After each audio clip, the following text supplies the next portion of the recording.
Idukki Neriamangalam hydro electric പദ്ധതിയുടെ ഭാഗമായ കല്ലാർകുട്ടി അണക്കെട്ടിൽ വീണ്ടും വെള്ളം നിറഞ്ഞു.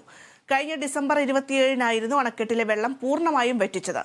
അണക്കെട്ടിൽ ടണലിന് മുൻപിൽ ഘടിപ്പിച്ചിരുന്ന ട്രാഷ് റാക്ക് മാറ്റിസ്ഥാപിക്കുന്നതിനുള്ള ജോലികൾക്കായിട്ടായിരുന്നു അണക്കെട്ടിലെ വെള്ളം പൂർണ്ണമായും ഒഴുക്കിക്കളഞ്ഞത്. അണക്കെട്ടിൽ ടണലിന് മുമ്പിൽ ഘടിപ്പിച്ചിരിക്കുന്ന ട്രാഷ് റാക്ക് കാലപ്പഴക്കത്തെ തുടർന്ന് മാറ്റിസ്ഥാപിക്കേണ്ടുന്ന ജോലികളായിരുന്നു നടത്തേണ്ടതായുള്ളത്. ഇതിനായിട്ടായിരുന്നു കഴിഞ്ഞ ഡിസംബർ 27-ന് അണക്കെട്ടിന്റെ സൂയിസ് വാൽവ് തുറന്ന് അണക്കെട്ടിലെ വെള്ളം പൂർണ്ണമായി ഒഴുക്കിക്കളഞ്ഞത്. ഇതിനുശേഷം അറ്റകുറ്റപ്പണികൾ നടത്തി. പണികൾ പൂർത്തീകരിക്കപ്പെട്ടതോടെയാണ് ഡാമിൽ വീണ്ടും വെള്ളം നിറച്ചത്. 1961-ലാണ് കല്ലാർകുട്ടി അണക്കെട്ട് കമ്മീഷൻ ചെയ്തത്. ഇവിടെ നിന്നും നേര്യമംഗലം ജലവൈദ്യുതി നിലയത്തിലേക്ക് വെള്ളമെത്തിക്കുന്ന ടണൽ മുഖത്തെ ട്രാഷ് റാക്ക് അക്കാലത്ത് സ്ഥാപിച്ചതാണ്. ഇടയ്ക്കിടെ തകരാറിലാകുന്ന ട്രാഷ് റാക്കിന്റെ അറ്റകുറ്റപ്പണികൾ നടത്തുക മാത്രമാണ് ഇതുവരെ ചെയ്തിരുന്നത്. കാലഹരണപ്പെട്ട ട്രാഷ് റാക്ക് മാറ്റി പുതിയത് സ്ഥാപിക്കുന്ന നടപടികൾ ആദ്യമായാണ് നടത്തിയത്.